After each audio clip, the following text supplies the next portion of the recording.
Good evening and thank you for joining us. Operation Red Nose won't run in Thunder Bay this holiday season, and it may never run here again. St. John Ambulance has once again been unable to find enough volunteers for the program, and officials aren't sure that's ever going to change. Lee Noonan now joins us live in studio with the details. Lee? Thanks, Riley.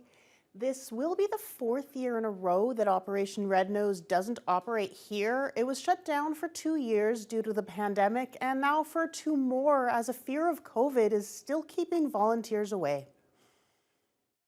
Operation Red Nose, which aims to reduce impaired driving during the holiday season, hasn't run here since December 2019, just before the COVID pandemic hit. It used to have 60 to 80 volunteers working each night, picking up revelers and getting them and their vehicles home safe. In 2019, they provided 579 rides and clocked over 10,000 kilometers. But Executive Director of the local St. John Ambulance, Diana Sistowenko, says many of the core group of volunteers are older people who are vulnerable to COVID, and they just don't feel safe.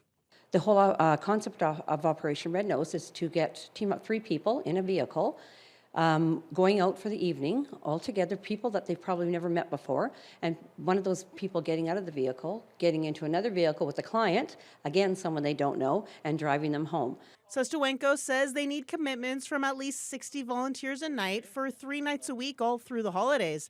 Otherwise, the wait times become so long it undermines the usefulness of the whole program. With waves of COVID and other respiratory illnesses becoming the new normal, she's afraid they may never get enough volunteers again. Honestly, I don't feel that we'll ever get it back to run the way it should be running, and therefore, if we can't run it properly, there's no sense in running it at all.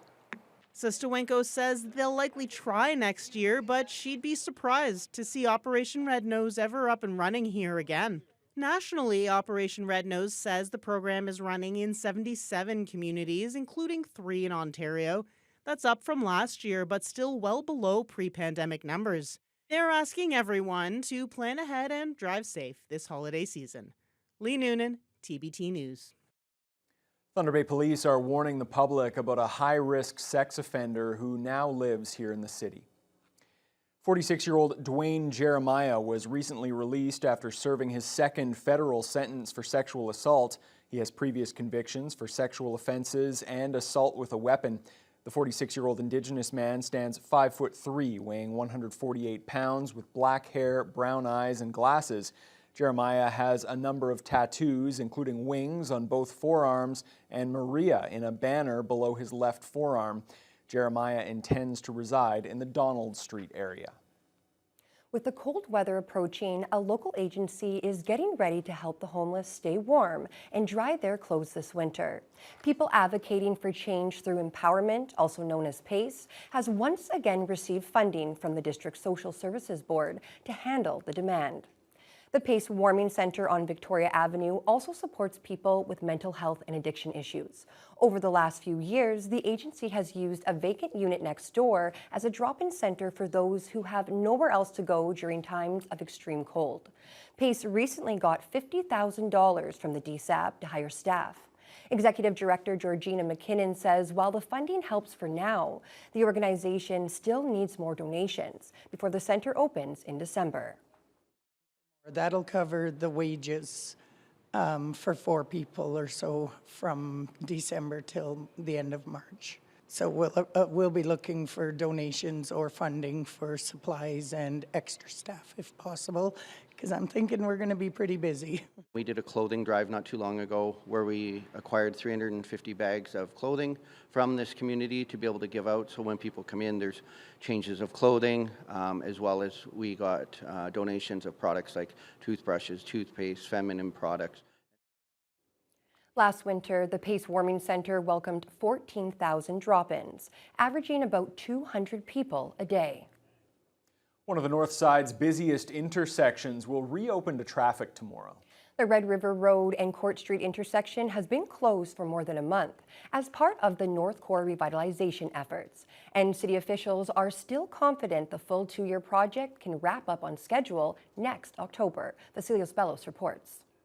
After construction closed it in mid-August, a busy downtown North Core intersection is reopening to the public on Friday. This year's work on the Court Street and Red River Road intersection is wrapping up, with a paved surface now in place. City project engineer Brian Newman says that asphalt will be temporary, with the finishing touches next year, creating better travel for pedestrians and vehicles. Intersection will look just like the Park Street intersection along with these crosswalks. It'll be a paving stone detail. So we did this year in order to allow the trucks to move through it next year and not destroy the new surface. Significant changes in the intersection. So just getting all this done to this point's been almost miraculous. Traffic lights at the intersection won't go up until next year, and it'll be a four-way stop throughout the winter. Before wrapping up this year, crews are also installing new lockstone at 2 corners of the intersection next week, weather permitting. With all the effort put in this construction season, Newman believes it sets them up well for the 2024 phase of the work. Basically, in order to get the 2-year project going, we had to do certain parts of the underground this year. So we got all that done. Everything we wanted to get done, we got done. Just pushing through this intersection was a lot of added work, probably more work than we thought. Once construction begins next spring, crews will start at Cumberland Street, moving their way up Red River Road to Court Street. The plan is to carry out that work in phases, so at no point is there any need for Red River Road to be shut down entirely. Vasilios Bellos, TBT News. 2 contenders for the Ontario Liberal leadership are banding together, urging their supporters to rank the other as their second choice. Yasir Naqvi and Nate Erskine-Smith announced their agreement today. Siobhan Morris has the details. Ontario Liberals start voting for their new leader in a little over 2 weeks. Now 2 of the candidates are teaming up in a way. I trust Yasser to lead this party if I'm unsuccessful, and he's second on my ballot. Nate Erskine-Smith and Yasir Naqvi are urging their supporters to pick the other guy as their second choice. It's being seen as a way to try and take down perceived frontrunner Bonnie Crombie. No one is winning this on first ballot, and I think it's really important that people know as to how people like Nate and I are going to be voting, because that question is being asked of us. And these 2 Liberal MPs say they found a lot of common ground. We've been at Q&A sessions where we started ending each other's sentences. The pair is trying to downplay this as a beat Crombie tactic. It's less about one individual getting put in place. This is about the direction for our party and how we set ourselves up for success going forward. But Erskine-Smith has expressed concerns about some of Crombie's campaign comments. Are we going to earn the trust of progressive voters and set ourselves up to win? And I know, when I think about the party that I want to build, I know that we share those values. Today, Crombie expressed confusion with the plan and says she doesn't think Liberals want to be told how to vote. That was CTV's Siobhan Morris reporting. This is Treaties Recognition Week. Among the local events was a presentation at Westgate by an Indigenous lawyer with expertise in the subject. Nicole Richmond spoke to students about the history of treaties and treaty relationships from a First Nations perspective. Treaties Recognition Week honors the importance of treaties and helps students and residents of Ontario learn more about treaty rights and relationships to create greater understanding and nurture those relationships between Indigenous and non-Indigenous people. Richmond is from Bigtagung Nishnabeg and is a practicing lawyer, wellness consultant, and educator here in Thunder Bay. She says talking to students during Treaties Week is one of her favorite things, as it helps young people get a better understanding of the historic treaties that continue to be relevant today. I talk about the foundations of our relationship with nature, or how we love the water, or how we care for the trees, and to sort of validate those students who share those same teachings or who share those same values. Like when you ask students to put up their hand and who loves to camp or who loves to be in nature, they all do. So how do we operationalize that, or how do we give students sort of an understanding that that's what's underneath the treaties? It's to care for the resources and to share in a good way. It makes me very happy because I also try to push for people who aren't as involved to be more involved. Like I've been bringing my friend to powwows more often. It's very nice. Hundreds of local students packed Fort William Gardens today to cheer on their favorite Junior A team. The Thunder Bay North Stars held their first matinee school day game with a bunch of kids in attendance, creating just an electric atmosphere in the gardens. Josh Morano reports. Just over 3,500 fans in attendance Thursday at Fort William Gardens for the first matinee school day game from the Thunder Bay North Stars. The team hosted students from local schools across the city to join them in rocking their home arena. As the Frozen soundtrack and Taylor Swift had them out of their seats and screaming along, North Stars GM Mike Tallery is not new to this environment. He is also the GM of the Border Cats, and they hosted a couple day games during the summer and says they were a hit and is thrilled with the outcome today. Thunder Bay Border Cats, we did 2 days this past season. With the Thunder Bay North Stars, this is the first time we've done it. And as you can see here, it's kind of proven to be a success, thanks to a lot of teachers, principals, kids, volunteers helping out. For the kids that were able to make the trip for the day, they were appreciative to be able to watch their team play some hockey. Really fun. Yeah? Why? Because it's so fun and there's so much noise and all around. It's pretty fun. We're just grateful to be here and happy for the North Stars. Yeah, North Stars playing pretty good right now. Hopefully they win. Pretty good. It's been fun. Yeah? It's been lots of entertainment. It's been fun. However, with the high attendance, some weren't so happy with the longer wait times for their snacks. Yes, it took me 40 minutes to get a popcorn, so. I had to wait in the line for like 30 minutes to get a Dr. Pepper. Yeah. It's busy, eh? It's brutal. That's the only problem with these events. The concession stand, I tell ya. It's brutal.